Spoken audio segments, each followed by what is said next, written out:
Hello, and welcome to a Huskies Health. I am your host, the best podcast host in the universe, Steve Cully. I would like to thank our sponsors at Procyon Partners. Procyon Partners, one of the top 50 fastest growing companies in the nation. They specialize in employee benefits, wealth management, and retirement planning. President Sean Rabinowitz, proud supporter of Husky Talk, and a Tesla will appear in my driveway any day now. We have Green Street Trust International, owned and operated by Rennell Jump. They will save you money on your taxes. They work with small businesses, large businesses, putting together tax plans. And they will either save you the money or get you a nice big fat return. To schedule your free strategic tax planning session today, go to www.greenstreettrust.com. Pete Finch and the Finch Law Firm, based out of Bridgeport, Connecticut. If you've suffered any type of personal injury, slip and fall, a construction beam hit you at a site, your mother-in-law tried to run you over with a car, the Finch Firm is for you. Peter has won legal battles all over the state of Connecticut. He is not afraid of insurance companies. He will get you every dollar you deserve in compensation. You have to just go to thefinchfirm.com and Peter will go over your case and your options and see what he can do for you. We also have Dynamic Human Performance, owned and operated by UConn legendary running back Andre Dixon. He trains boys and girls of all ages and of all sports. It does not matter. He also is introducing a new athletic development program where you pick your sport of choice that you want to improve at, and he trains you from the ground up and will develop you so you maximize your potential and have a chance to play at the collegiate level. Andre has sent kids to many schools on Division I scholarships. All you have to do is go to dynamichumanperformance.com and you can sign up to work with him. He has a state-of-the-art 5,000 square foot facility. It's beautiful. It's got everything, all the bells and whistles, and he will make you better. And down south, we have Julius Williams, who runs the Trench Mob. He works with some of the best offensive and defensive linemen I have ever seen at the high school level. They go to camps all over the country. And so far, I believe they have won 3 of them. And it's based off of 5v5 competition, which is one-on-ones for offensive and defensive linemen. Julius has guys at Florida State, Miami, Tennessee, Clemson, Alabama, Georgia. You name it, he's got a talent there. And just last week, again, a story I can't believe. A senior offensive lineman who barely played went to their camp and dominated and came out with several scholarship offers just based off the film. They have a great coaching staff and a social media team. So the film goes up right away and is sent to the coaches. And kids can get offered right on the spot based off of the film. So if you want to work with Julius and you're in Decatur, Georgia, or the Atlanta area, and you want a Division I scholarship, go to battleofthetrenches.com. Now for the man of the hour, Mr. Christopher Bellamy, who is also an advocate for fathers' rights. And he has his own hit podcast, All Black Men Need Therapy. Christopher, great to see you. Likewise, Cully. Thank you, man. It's been a while. When we opened up, I said, I missed you, man. I haven't seen you in a little bit. So you've been putting out some good content. I've been seeing your stuff, so good work. Good work. Thank you. Thank you. It's nice. It's nice to be missed. It's nice to be Yeah. missed. And I will get to see you, I believe, on the On the 19th. 19th, right? You're able to go to Yeah. Razul's thing. Yep. I don't travel to the following week. So, yep, I am all set. I will be there. Awesome. Yeah, I'll be Awesome. there. And, I'm looking forward to it. So yeah, they got the legendary Chef Cisco. They got a DJ. They have items or prizes being auctioned off. I think it'll be a great event for the House of Changes. It's for a great cause. And I am excited because I am also the keynote speaker. So That's so that cool. is worth the price of admission itself. Yeah. Yeah, it is. So we had a number of questions because there's been a lot going on politically with tariffs, with immigration, and inflation, different things going on. And one of the main questions that was asked with Black Americans, they clearly face challenges because of racism and the institutions that they really do not feel treat them properly. By ranking, it goes the prison system, policing, then the courts and the judicial process. And the courts and the judicial process basically is they feel oftentimes they don't get fair representation if they have to use a public defender. If they don't have to use a public defender, sometimes they feel their attorney doesn't argue zealously for them.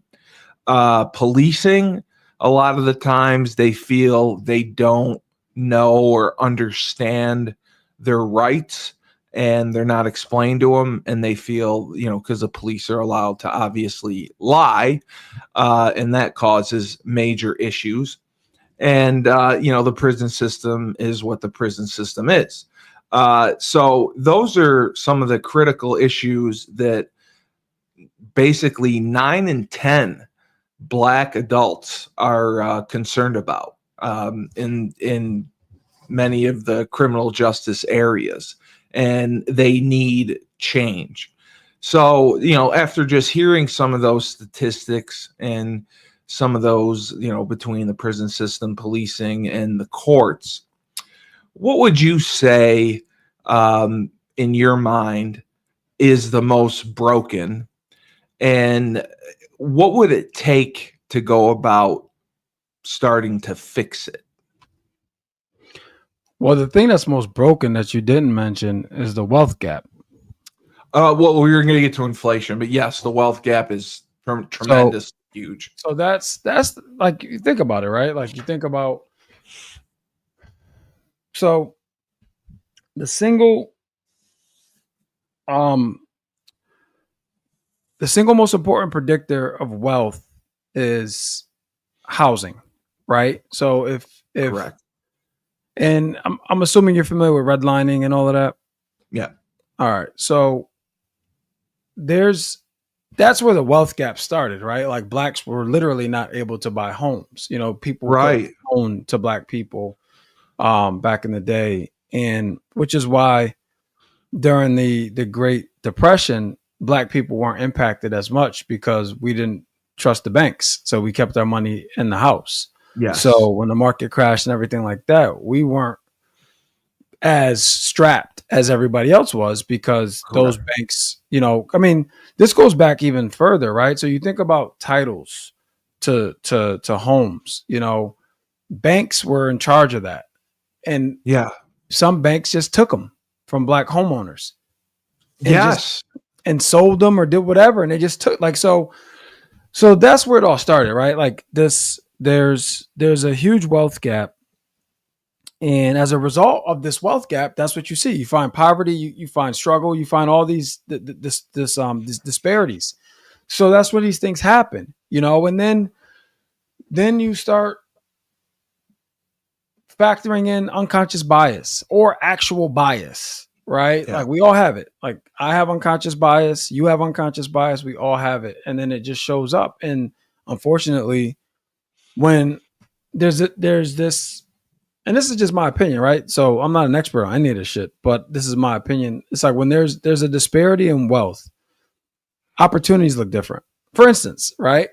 My son's opportunities would be different than mine.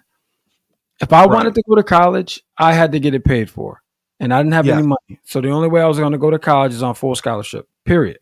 And if it was important to me, then that's what I would have. Then that's because it was important to me. That's why I did it. My son will not have to play football to pay for college. Like he's going to be able to do whatever he wants to do because that's the life that he's now afforded. That I wasn't afforded. I did things because I had to do it. Right. You know, so all money does is gives you more options. Right. That's it. Like that's all it does. Is gives you more options. And when there's a huge wealth gap, it limits, unfortunately, it limits the marginalized community, the marginalized community's options. That's it. It doesn't make them better or worse. It limits their options. You know, you talk about mental health, right? We started back recording again, and a lot of these topics have been coming up. Like historically, people of color stay, according to I don't have the statistic off my head, but I cited it on the podcast, so it was a prominent site. But people of color stay depressed longer because of the stigma in that community, because the lack of access in that community, because they don't have the same options, right?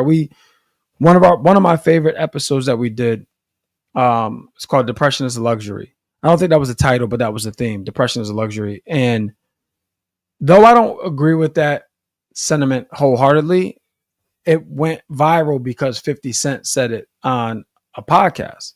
And what his point was, all he was saying was, the single mom in the hood, they don't have the luxury to succumb to their depression or anxiety.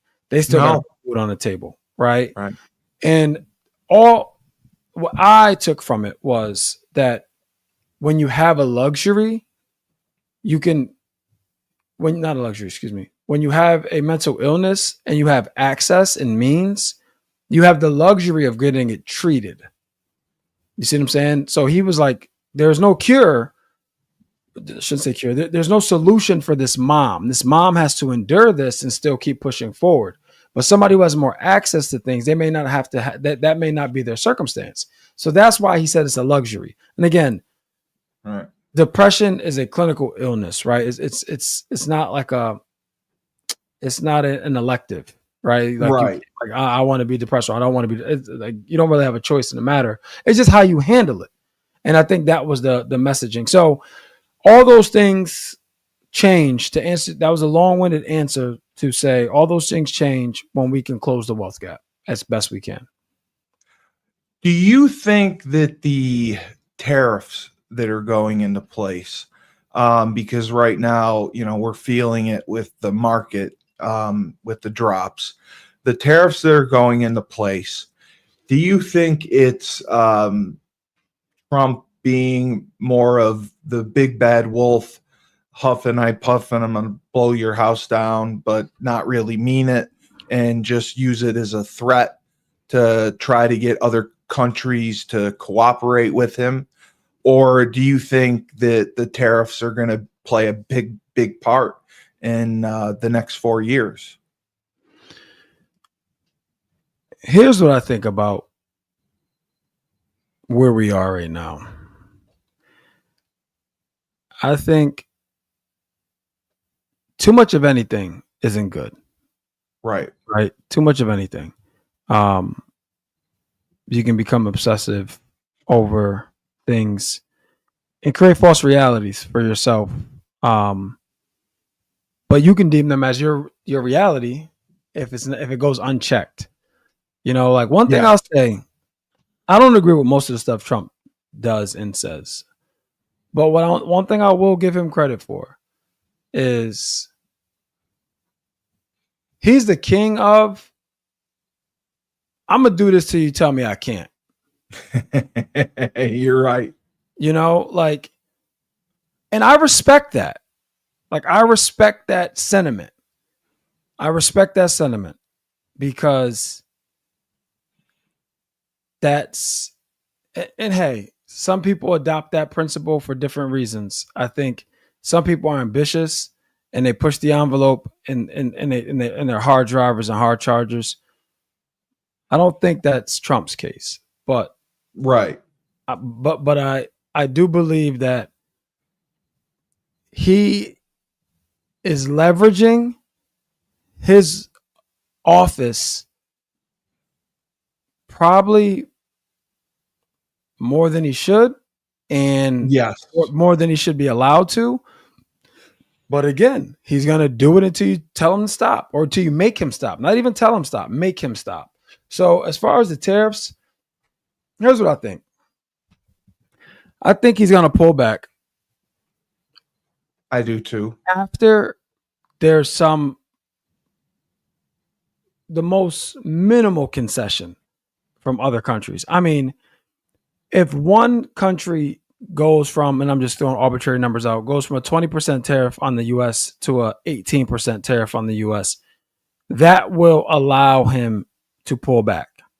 And he will cite it as, if I didn't do this, or me doing this has now saved the American people X amount of millions of dollars, like whatever, however he'll quantify that. But I think if nobody moves, Trump does not strike me as a guy that's going to succumb to pressure. Not at all. He like ain't gonna back. no one's going to pressure him into doing anything he doesn't want to do. But regardless if he knows it's right or wrong, I think if he sees any type of win that he can leverage, he'll do it. Not because he's being told to do it, but because he found a win in it. Even though the win wouldn't, like the juice wouldn't be worth the squeeze more often than, or more likely than not, but he'll be able to leverage it because there was something that he personally impacted, even if it's a 2% decrease in a tariff from a percentage standpoint.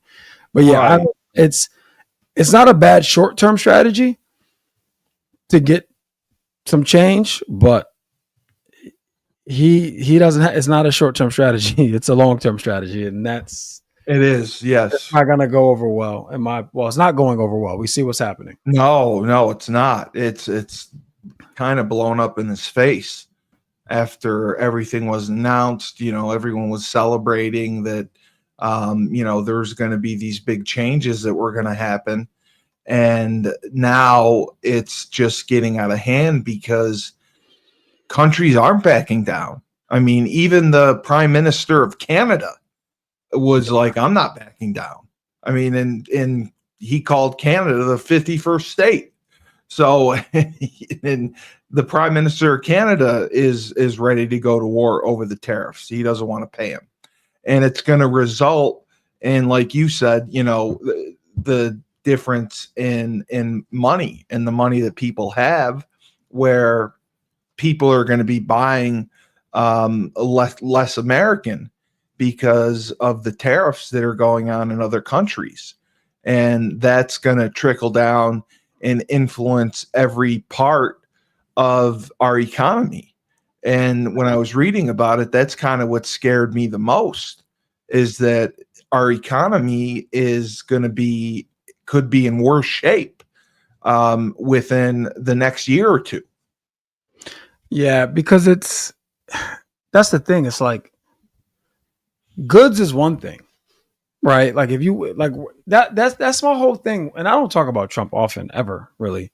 But my whole thing is this: like, what's the plan?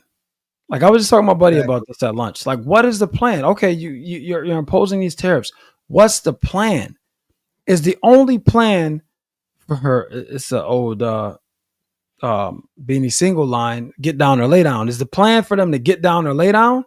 Like, because if they lay down, if they don't get down, there's no lay down in this sense. Like, you can't do anything to them outside of impose these tariffs. If they don't agree with it, then what? Like, that's all I'm saying. What is the contingency plan? Yeah, where do you go from there? Like, obviously I don't know about as much about foreign politics and GDP and all that stuff. But if you can explain to me what your thought process is and what the contingency plan is, then maybe I can get on board. But if you just say we're doing this and that's it, I struggle. Like there has to be some. If we're swinging the pendulum like this, there has to be a contingency plan, like exit strategy, something. Like every business has an exit strategy. So what is our plan with this? Like, and I think about it something so simple. Like in my company, where I'm in sales. Exactly. So I say to my boss, okay, I'm going to grow 20% this year. And the first thing he's going to ask me, hey, I love it, Bell, but how? How you going to do it? What's the strategy? Then I got to put together a PowerPoint and walk him through my strategy. Okay, so here's my target customers. Here's who I'm going to reach out to every week. Here's my 30, 60, 90 game plan. Here's how it's all going to look. And if it goes even 75% according to plan, my growth will be this, right? So it's like, and that's simple, and that's not impacting no one but the Bellamy household and my company's bottom line, right? Not a country, not the world. And I have to have that detailed of a plan, and I just don't see it. And if I'm wrong, listeners, provide me the plan. What's the contingency plan when they say no? I'm not moving off my tariff percentage. What are we doing then? Again, I'm not saying there isn't one. I'm just saying I haven't heard it vocalized. No, exactly it.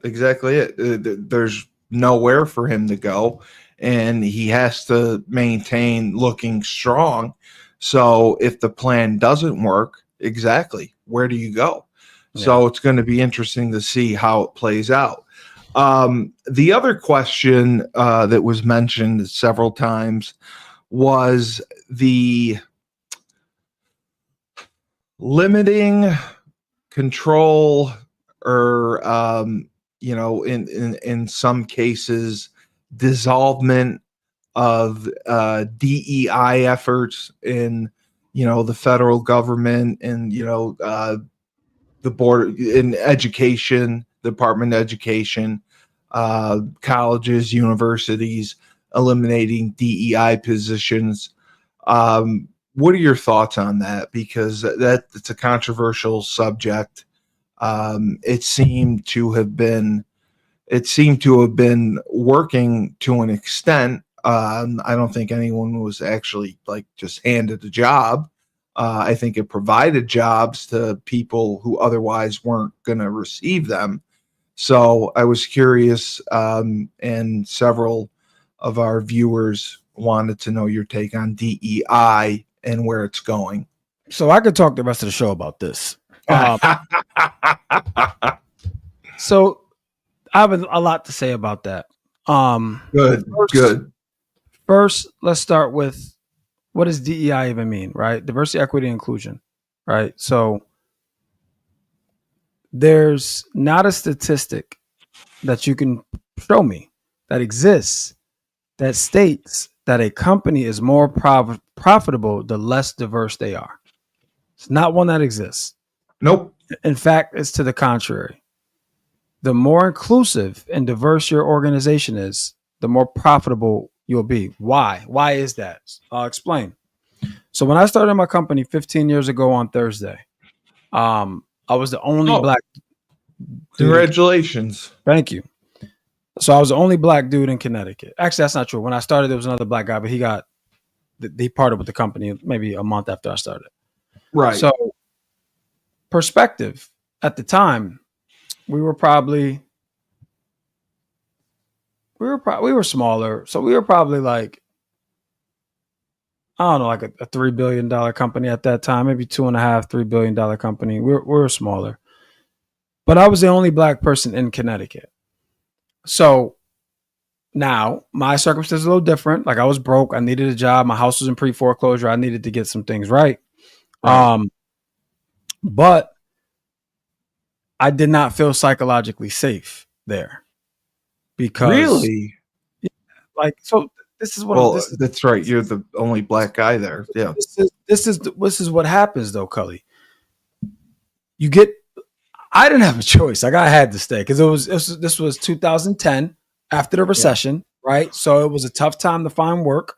So yes. I'm like, I got to figure this out. Like, I can't allow my lack of comfort in this environment to impact how I feed my family. You see what I'm saying? So I had to tough through it and just basically thug it out and just figure out how to move in that room and allow myself an opportunity to be there long enough to be successful. But the challenge is when you're in environments that you don't feel psychologically safe, you feel like everything you do is criticized, everything you do is magnified. That you may not be able to do anything right because you talk different or you speak or you dress different. Like all these things were true for me. You know, I was at the time I was 26, but it was an entry level job, and I was the oldest recruiter. Actually, I was the oldest brand new recruiter. Do you remember Shadi Jalil from UConn? I do not know. Track. That's my guy. He was with the company at the time too, but you know, he and I didn't get along at that time, but now he's my guy. Anyway, my point is I'm the only black dude. I'm the oldest brand new recruiter. I have a daughter who at the time in 2010 was 13, right? I'm a homeowner at that time. Like, so there's a lot of things that were different than what my environment suggested. So that was my first introduction to psychological safety and why representation is so important. So that's scary. You know, being concerned and worried about your psychological safety. Like, yeah. I can't imagine that. But see, that's it though. Going to work every day and worrying about that. I mean, think about some black women, right? Like, yeah, how I love her to death. She's on our HR team. She's been with the company over 20 years, right? So well respected. I mean, respected to no end. I think she's done like 25 years or coming up on 25 years. Nonetheless, she has, like, in terms of women of color in our organization, she's probably one of the most well respected, right? Somebody made a comment to her. Someone made a comment to her first year about her hair being curly. And she has not worn her hair curly since then. So she won't do it. She won't do it. Was it a comment in jest, or do you believe it was a serious comment? So I don't remember exactly what it was, but basically it was like, what happened to your hair? Like that was the gist of it. Yeah. So she wore it straight at first, then she felt comfortable. She wore it curly. And then they were like, what is going on with your hair? That's the wrong way to put it. Yeah. Right. So it was like, almost like, why do you think that is acceptable to wear here? Now, those words weren't said, but it was implied. So again, that was 20 plus years ago. She will not wear her hair curly. She has natural curly hair.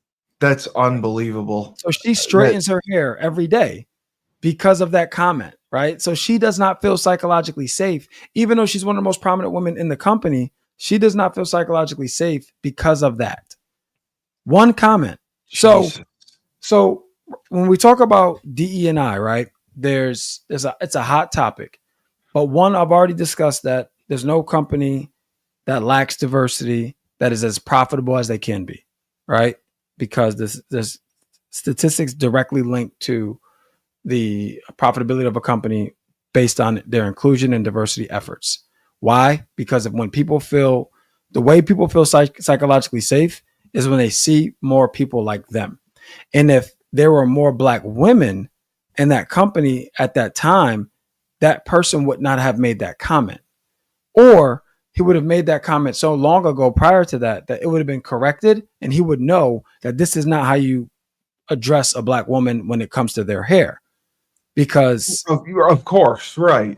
But when you're one of one, no one understands different cultural aspects, right? Yeah. But that's the whole thing, is diversity of thought, diversity of look, diversity of dress, like all these things different cultures bring to organizations, which makes them better. Because if you're in a room, Cully, think about it like this. This is a good example. Your offensive lineman meetings were a stark contrast from the running back meetings. Very much so. And you guys had a black offensive line coach, right? Maurice, yep. But 90% of you guys were white males. Yeah. Whereas our running back room was all black, with the exception of Del Salva, right? Who was arguably black in some cases. Yeah, he was. So he was a different breed. So what I'm saying is, the conversations you guys have amongst yourselves are vastly different than the ones we have. Not better or worse, but just different perspectives. Yes. So when we come together, it opens up that opportunity for conversation and connectivity. But when you don't have that, it doesn't allow for people to speak freely. It doesn't allow people to perform freely. Like, what does Dion say? You look good, you feel good, you play good. Yep. Right? But if you look, I got told one day, true story, I've never had a problem dressing, right? Like, I've never had an issue. No, you got style. Like, you've always I can dress. Style. That's not an issue for me. Yes. Now, granted, I was younger in my career, but I'll never forget this. I was wearing a orange shirt, dress shirt, collar shirt, and a blue and orange tie, and black pants or something like that, and brown shoes. So I'm like, I look good. One of the senior leaders, who's my guy to this day, but at that time we were just learning who each other were. He was like, yeah, I wouldn't wear that again. Like, I wouldn't wear that again. Like, that was it. That was the conversation. And I didn't ask any questions, but I was now in corporate America, right? I'm coming from an inner city school system. So this dress was acceptable in the school system. Yeah. And, and not that it wasn't acceptable in where I was working, it just wasn't the norm. So, sorry, I told you I can go off on a tangent on this, right? So no, I wanted to know because that was a major question about it. So when we talk about DE&I, legal versus illegal, first of all, read the executive order. It's the most ambiguous thing you're ever going to read. There's no letter of the law, right? It talks in circles. There's no letter of the law. It's just, here's what I'll say. There's a difference between lifting versus leveling. Okay. So lifting is illegal, right? So lifting is, I'm only hiring women or I'm only hiring a black person, right? That's lifting, right? That's okay. You've identified an issue, and instead of leveling, which I'll get to in a second, you just said, I'm just going to take this group and I'm just going to put them in the front of the line, right? That's lifting. Now, leveling is, think about it like this, an example like this. If you have an orchestra, right, and all the brass instruments are men. So lifting would be, all right, this go around, I'm only going to interview women. That's discrimination. Okay. Big time. Yes. Leveling would be, I'm going to have a blind interview or audition. So everybody who performs, I'm not going to know their gender. I'm going to hire based off sound. Like, there's going to be a curtain. There's going to be something. I'm not going to be able to see them. But I'm going to open it. So I'm going to, two things have to happen though. Because having a blind audition isn't enough. You have to source candidates from the broadest range of backgrounds, perspectives, and experience, right? Because here's the argument. And again, I can get going on this, so slow me down if you need to. Here's the argument. The argument that people are making of why DEI is illegal is because what they're saying is they're sacrificing merit for diversity. Here's what I know to be true. There's merit in all walks of life. Yeah, the challenge goes back to what I was saying, Cully. Access, right? Not everybody has the same access. So that's why when you open up, you source candidates from the broadest range of perspectives, backgrounds, and experience, you now have more access. Because in my world, right, in the contingent labor world, more often than not, it's a game of speed to market. What does that mean? That means, Cully, you're a manager. You need help on a project. You need somebody now. There's no way to prevent implicit bias when you're going on a speed to market model. I get paid from Steve Cully, when I get him a successful candidate, my job is not to necessarily get him the best candidate or the most qualified candidate, is to get him a candidate. My goal isn't necessarily to get him the most diverse candidate, it's to get him a candidate. How you level is you say, okay, Chris, I want you to expand this search from the broadest range of backgrounds, experience, and perspectives, and I want a diverse slate of candidates. So I level by giving you a person that fits that description, right? Right. So now what I know is everybody I'm submitting to you is qualified. Why? Because I have more time to source from that population. Yes. Versus I get a guy on the phone, he's good, you're going. Right? So there's no way to prevent that unless you level the playing field. So there's leveling versus lifting. A company saying, I'm only giving this business to a diverse small business or MBI, right? Minority Business Enterprise. I'm only, or MBE, Minority Business Enterprise. I'm only giving it to them. That's illegal, right? You can't do that. Yeah. Like, you can't just say, if you're not black, you're not getting this, right? If you're not a minority, you're not getting this. Like, you can't say that. So another misconception, in your opinion, you may know the answer, but I'm just going to ask you anyway. What group benefits the most from affirmative action / DEI? Caucasians? White women. That's right. Yeah, I figured. White women. Yeah. Black people are fifth on the list. Yeah. Right? Like, in terms of statistically, we're talking about hard numbers, right? These are the things that happen. Yeah. So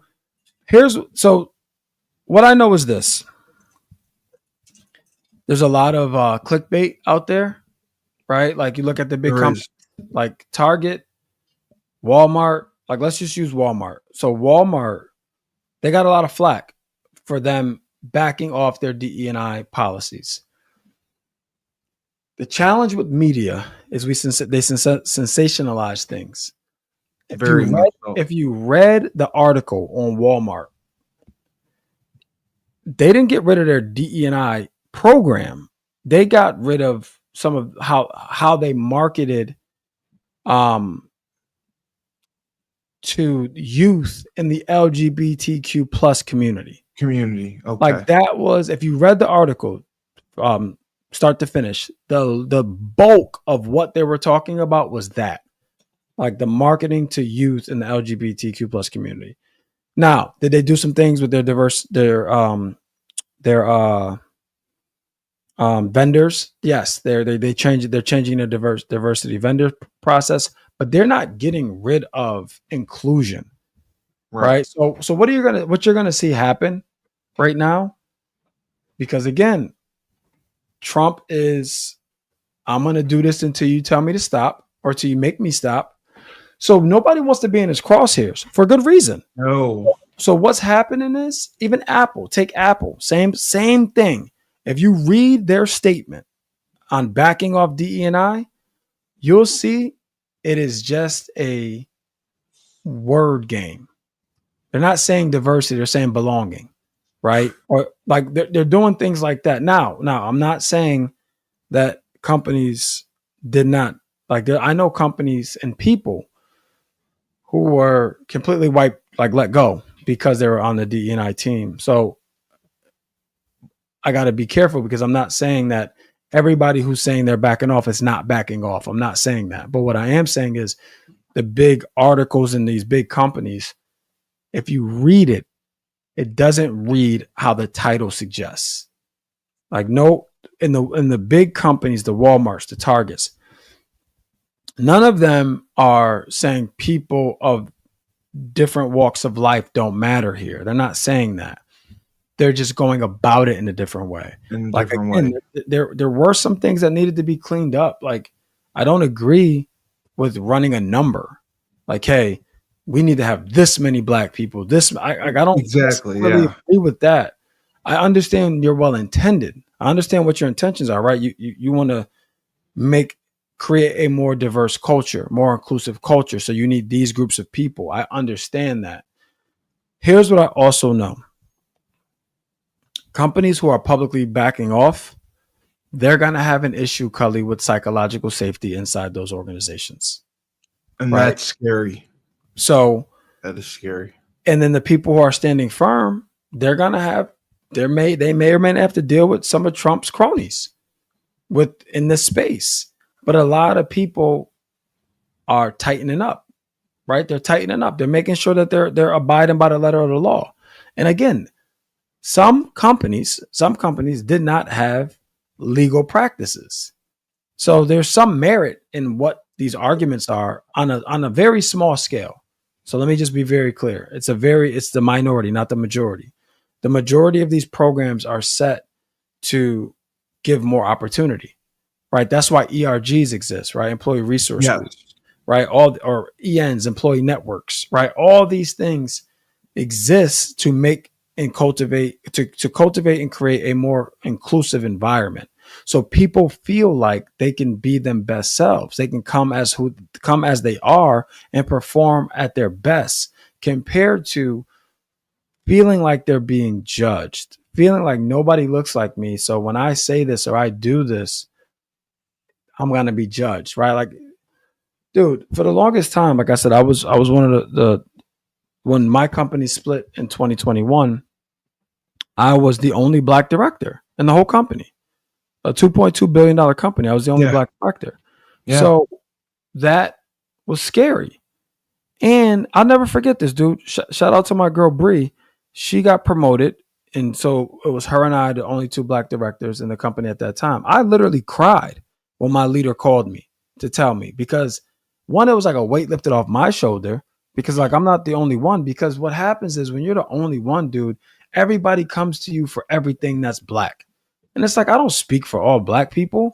You know what I mean? Like, we're not a monolith. Like we're not, there's not one voice, like get to know me. Right. But I can help you with certain things, but you're going to have to do the work. You can't come to me for your culture, your black culture. Right. You got to get more black friends, maybe. Like what this woman that used to report to me, she said something so brilliant, so simple. We had this leadership call. And there was this is post George Floyd and whatever. And she said, how about this, guys? Just go introduce yourself to your black neighbor. Like, let's start there, right? Like something so simple. Just introduce yourself to your black neighbor. And again, man, you don't know what you don't know. Like, I have a number of friends in my company who don't have one single black friend. And that's okay. It doesn't make them good or bad. However, when you don't have diversity of thought, you can only see things through your lens. You can't see it through someone else's lens because you don't understand that experience because you haven't been around it. Exactly. So one of my mentors, Stu Ferguson, he was the president of our company. And when we were one company before we split, literally, he was responsible for every black director that was promoted. Every single one of them. God, wow. And you wouldn't know that, though. There was no way for you to find out unless you intimately got to know those directors. And because he didn't brag about it, he didn't talk about it. But the difference between him, he grew up in a black neighborhood. So he had diversity of thought because he was the minority in his neighborhood.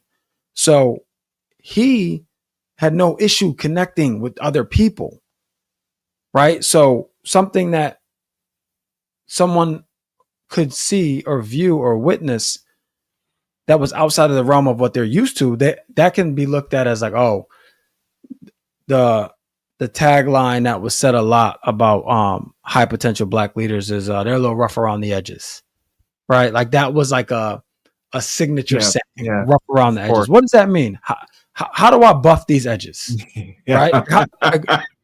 Help me understand, how do I buff these edges? But that was just a way of them saying they don't understand us, and it wasn't about rough around the edges.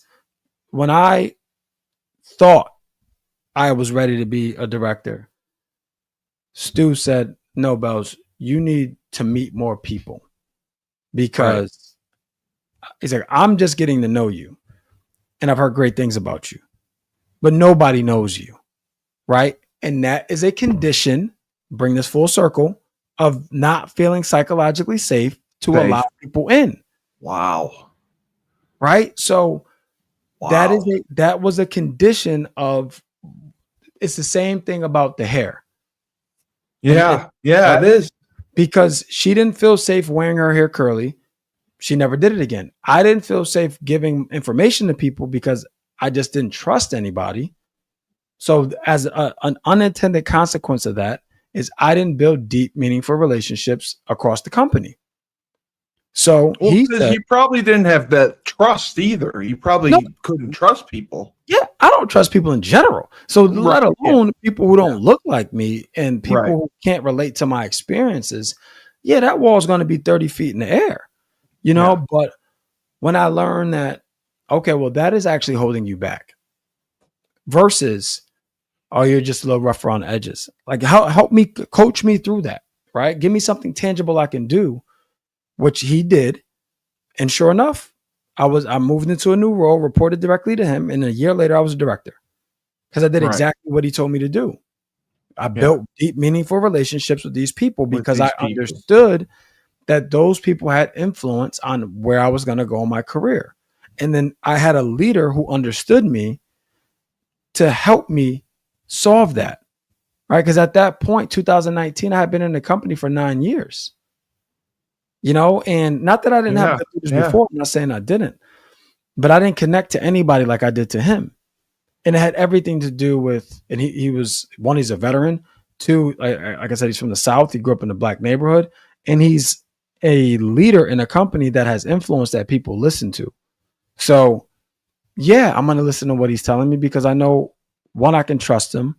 Two, he's genuine. He's real. Three, I want to be where he is. So why wouldn't I listen to what he's saying? So yeah, my point in all of that, Cully, is you get rid of diversity, you get rid of people understanding that these things exist. This is not a myth, right? There's historically marginalized communities. That is not a myth, right? There's people who don't have access. That is not a myth, right? These are things that we have to level. Well, how do you level it? Right? That's the question. Is like, how do you make people feel like they belong? It's like church, right? Come as you are. Like, how do you allow people? Now, we all need coaching. We all need, right? Like, we all need like professional poise. Like, we need that. Like, we need mentors. We need all these things. But if you don't have the people in place to coach, then what are we talking about? You know what I mean? You're going nowhere. So DE and I will never go away. Yeah. Let me just be very clear about that. It may be named something different, right? It may be inclusion. It may be belonging. Right. But Apple, Target, Walmart, whatever big company you want to name, if all their historically marginalized people got up and walked out, they would go out of business. So let me ask you this, because DE and I, and especially the educational sector, what do you think about it? Especially, I mean, colleges and universities have really kind of been hit hard as well. They've lost a ton of DEI positions. How do you think that affects the universities themselves? And overall, how do you think that affects the student body that goes there?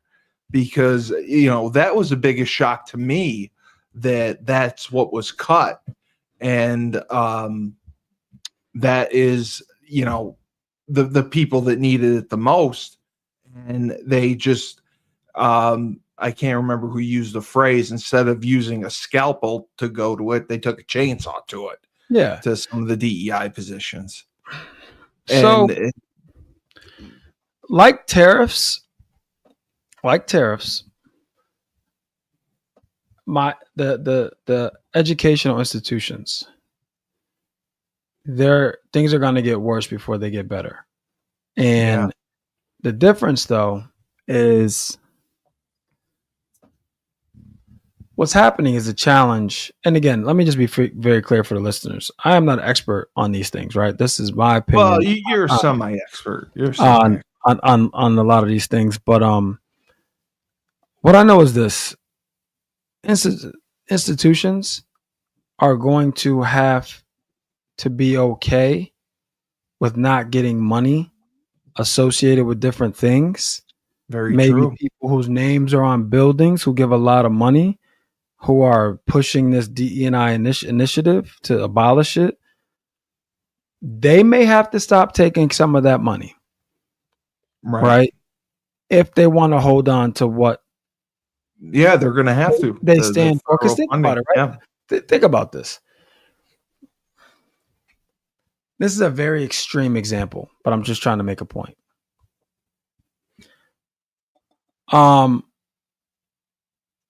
If I've been actually, I won't even make that extreme. Let's just say I've been of one political party my whole life. I bleed that political party. That's where my values, my ideologies are all aligned to that. Sure.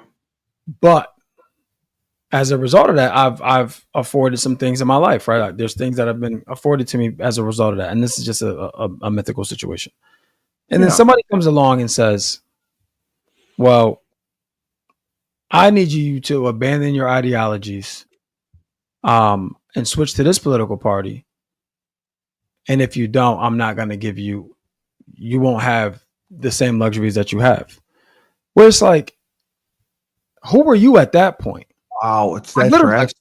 Like, who are you at that point, right? If you can't, if you're your whole off your identity, yeah, if you're backing off your identity, right, and at what cost, and how much are you willing to risk and or sacrifice for the integrity of the institution, right? If you truly believe that, right? Like, I believe, like, post the George Floyd execution, there's a lot of people on the bandwagon, and I'm saying it, right? There's a lot of companies that swung the pendulum that maybe didn't necessarily want to swing it, but they felt like it was the right thing to do at the time, but they didn't necessarily wholeheartedly believe that this should have been done the whole time. It was just like, this was the catalyst. Now I got to get with the times. So those companies, it's easy for them to back off because that was never their identity in the first place, right? Or those people, right? That was never their identity in the first place. So it was like, oh, now I got permission to not to allow my views to be okay. It's like, your view, you couldn't have a view that wasn't okay to lift historically marginalized people during the George Floyd execution. Like, if your view was the opposite of lifting those that are from these populations, if it was opposite of that, you were going to struggle. So everybody got on board, and a lot of good happened, but a lot of bad happened. A lot of bad happened too. A lot of bad happened. So it's like, I do believe that whatever comes from this, I don't believe it'll ever go back to what it was. No, there's no way to. Now we've come too far. Too far. And I'm not saying that it has to, right? I do think I do think a good audit was necessary because, like I said, there's no merit to some of these claims. Some of these companies were performing illegal acts in the name of diversity, where it's just like, no, you can't discriminate against one group in an effort to not discriminate against another one. You know what I mean? Like, it's like, absolutely, it's an oxymoron. So, I do believe it was an audit was necessary. I don't believe an overhaul is necessary. I believe an audit was necessary. Like, that's it, not an overhaul. And we're going to see how all this shakes out. But I don't believe it ever go back the way it was. I believe DE&I, diversity, equity, and inclusion is necessary. Inclusion is one of our core values at my company, right? Like, that's a core value of ours. So it's never going to not exist. It just may not be vocalized like it was. And again, some people were grandstanding. I don't give a shit if you grandstand if you don't, as long as the work's getting done. So you had a comment from Jamar, who's in Holden, Massachusetts, I believe. Massachusetts towns. He wanted you to know the racial income gap has been virtually unchanged for more than 20 years, with Oh, Black yeah. Americans making, on average, which this blows my mind, 64% less of the income of white people. 64% less. And then he said, similarly, there was a study that highlighted barriers in opportunity, just like you had said. For instance, Black students are more likely than their white counterparts to have uncertified and inexperienced teachers. At the same time, the number of Black students dropping out of primary education has decreased from 13.1% in 2000 to 3.9% in 2024. And the other thing that was surprising that he said, while the percentage of Black Americans registered to vote stood at 69% in 2020 compared to 64% in 2000, the percentage of Black people who voted in 2022 was 42.3%. And that's just 22. amazing to What me. what election was that? Or it must have been Oh, midterm? the midterm 2022 to 2024, it dropped from 69% to 42.3%. Yeah, man. And that just blows my mind. So But that's the the thing. income hasn't changed in 20 years. The Black people make on average 64% less income than white people. And the teacher thing, I can't believe that Black students are more likely to have uncertified and inexperienced teachers than white students, and the dropout rate. Kelly, it goes back to everything I said, man. It did. Everything you said was right. I mean, Resources. Like this isn't something new. Jesus, I no. think I think the one I even struggle to say the word positive, but the one thing that came from the execution of George Floyd was this. It was during the pandemic. So nobody was outside. Everybody was Right. indoors and we had to watch it. So Right. all that did is open up people's eyes to what the disparities are, right? Like you could see a man that would arguably not be treated the same way if he was a different color, arguably, right? Right. You can see the and the manner in which the officer acted like there was nothing wrong, like so nonchalant about how he treated him. And that opened up people's eyes to what's actually happening. Now, these things exist no matter if we're doing something about them or not. And I think to go back to DE and I, it's an opportunity to level. That's it. It's like a company has to care, a person has to care enough to understand that these things exist, and you can do your best to help level the playing field. And that may take more time, that may take more resources, that may take more efficiency. But if there's no intentional effort to level, then it won't get leveled. No. Now, some people try, like I said, they try to just, okay, well, I'm gonna just focus on this group, and that's not right either. No. Right? It's not like tariffs is not going to get changed overnight, right? Like this is not. You can't just say, oh, this is the problem. This is how we solve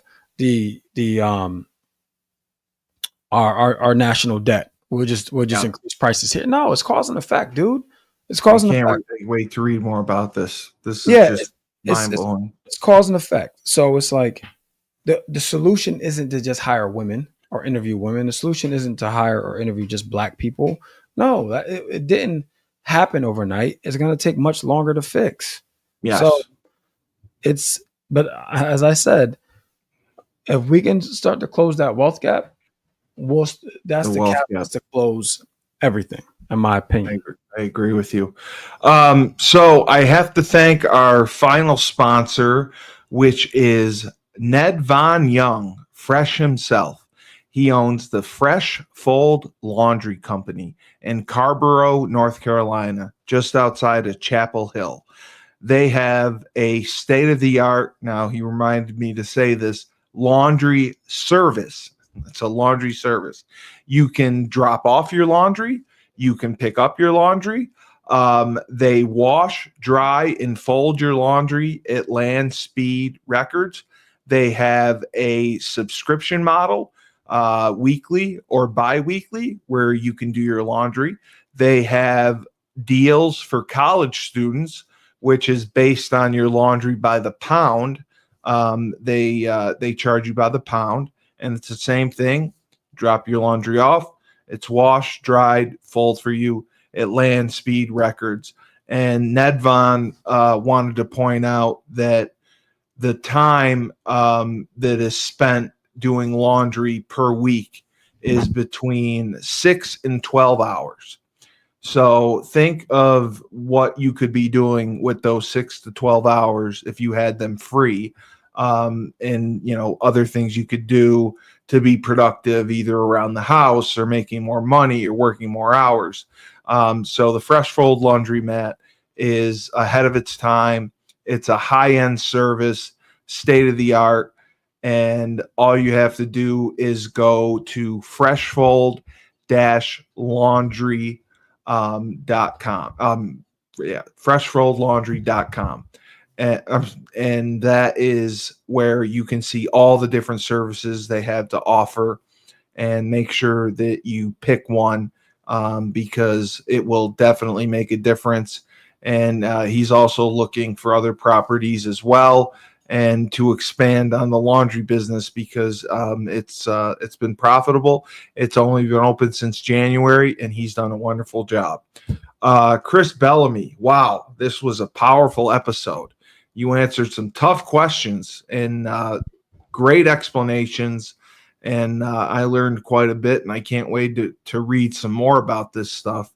I didn't even realize how deep that it went, because I saw it on the surface. I didn't see it as deep as you were seeing it, and how it has a trickle down effect, and like you said, cause and effect. It affects everything. So I'm interested to do some more reading and learning about that. But thank you again, Chris Bellamy from the hit podcast, All Black Men Need Therapy, and he finished his curriculum for fathers' rights, advocate for fathers in courts, which is awesome. I can't wait to see where that goes. So thank you again for being with us. And I am Steve Cully, the best podcast host in the universe. This has been a Huskies Health. Remember, when life gives you lemons, don't make lemonade. Take 2 oranges, throw them right back at life.